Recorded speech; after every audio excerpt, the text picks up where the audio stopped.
ungazibulali omunye umama wena ukhona. Zama ukuzisondeza duze kwakhe, zama ukukhuluma naye, zama ukumsiza lapha ahluleka khona.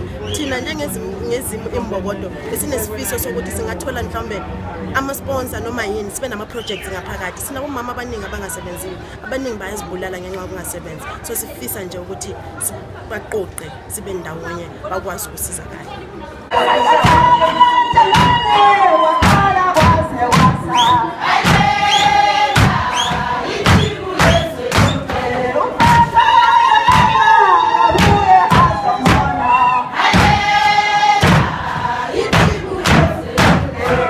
Ngijabule kakhulu lana emcimbini lo esikweMbokodo ngoba into abayenza umama inhle kakhulu. Ngibone futhi nakho kuyathinta abanye abantu ezinhlizweni ngoba ngibona abanye bekhala okutshengisa ukuthi izoba lusizo olukhulu kakhulu. Already seyiqale vele kuba lusizo.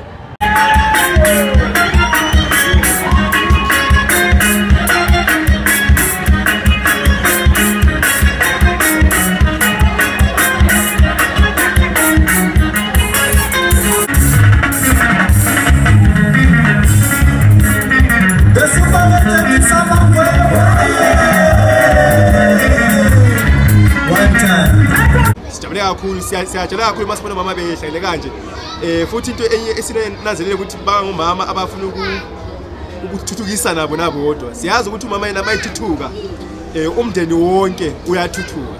Yabo namhlanje phathi bafana abancane badala ubabe kanjalo. Labo promise madoda bayayitha bona letho lotho.